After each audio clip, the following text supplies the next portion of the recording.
Hey, this isn't Burger King, you know. You can't have it your way. You're the mechanic. Fix my vehicle. Like you're doing your job? Your taillight's busted, hello? And you know, I'd really like it if you can hand me that casing you're using as a coaster for your mocha frappuccino you got there, but you know what? Don't bother, you just relax. How about a nice little foot massage? Oh, that sounds fantastic. Can I get you something else? Hey, what's going on over here? We've got a backlog of 15 deadline vehicles, and 5 need to be done today. Let's go. Get your acting gear, learning. Roger that, Sergeant. We are on it.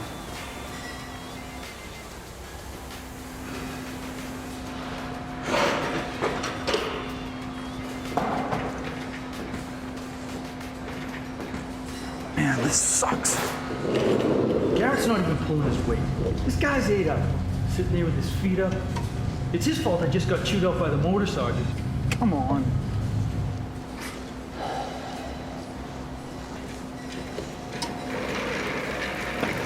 And the motor sergeant, all he does is sit on his butt all day too, drinking coffee. He should have told us that all these vehicles are deadline. Man. I gotta get myself together. I'm always jacking things up. Everything I do seems to fall apart. This is pointless too. There's no way I'm gonna get these parts installed in my vehicle in time. And what kind of example am I setting for my soldiers? What if one of my soldiers has to take my vehicle on a mission and it breaks down? It's over, man.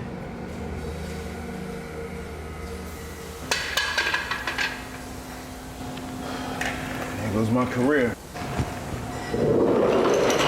Hey man, I gotta say, that was not cool. You got him yelling at me when you're the one who needs to be carrying their weight around here. You gotta do your part too to get that vehicle out of here.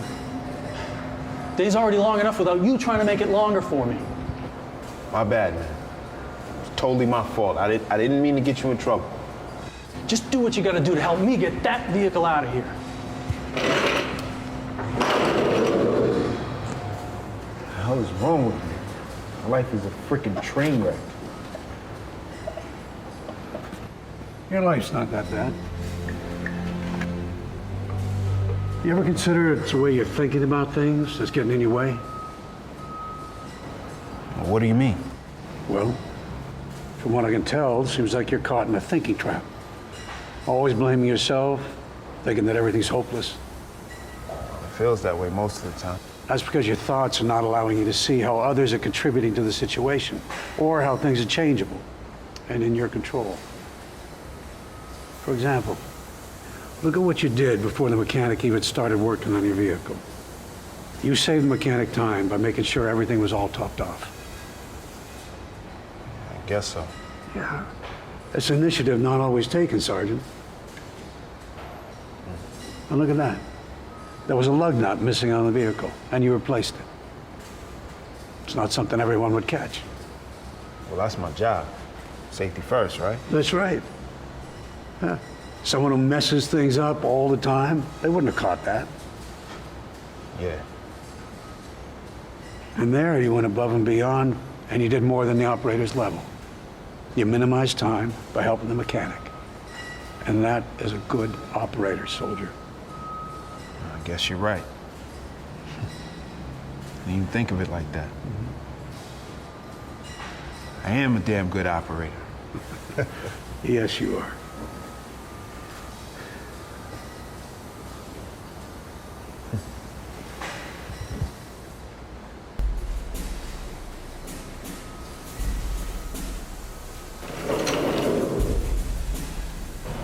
What's up?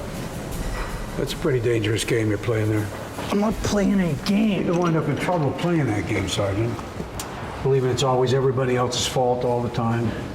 Getting stuck in that thinking trap can cause you to miss critical information about a situation. What critical information? Facts regarding how you might have contributed to you and Sergeant Garrett falling behind. You see the manual? It's not open. How effective do you think the operator's going to be if the manual's not open?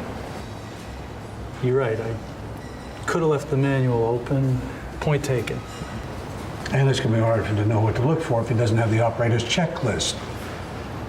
I see where you're going with this. I could have left the checklist over on the table for Garrett to look at instead of having it under the vehicle with me. Let me show you. Hey, Sergeant, missing something? Yeah, sorry, Sergeant. Yeah, you forgot to pick up these service parts for your vehicle. Need I say more? No, I get it, you're right. I could have done things a little differently. Definitely see where I contributed to the issue. You were caught in a trap, almost as if you had blinders on. Think it couldn't possibly be any fault of your own. You're right. I'm sorry. Don't apologize to me.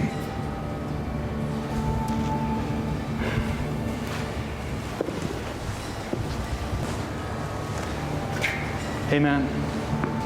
Sorry I snapped at you earlier. Falling behind was my fault, too. It's cool, man. No worries. Let's just work together and get this thing out of here.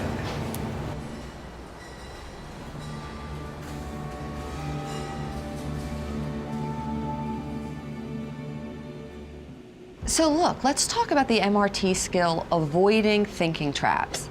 Remember, thinking traps are patterns in our thinking that can cause us to miss critical information about a situation, and that can really undercut your resilience.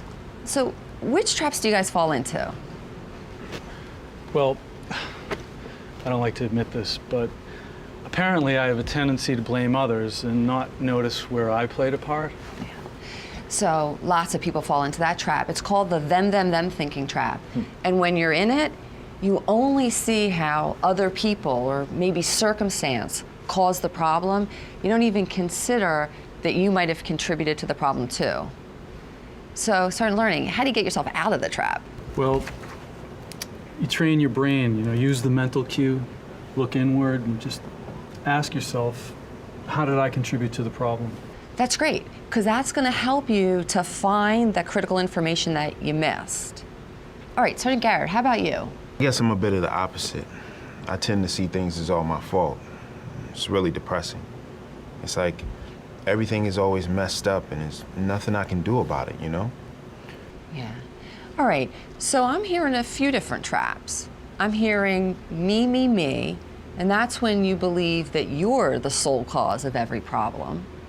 I'm hearing always, and that's when you believe that whatever caused this problem, it's unchangeable and that you have no control. And I'm hearing everything, where you believe that whatever caused this problem, it's going to lead to lots of other problems too. Like a chain reaction. Yeah, exactly. The problem with these thinking traps, particularly always and everything, is that they can lead to helplessness, where you feel that, you don't have any control, so you just throw in the towel and you quit.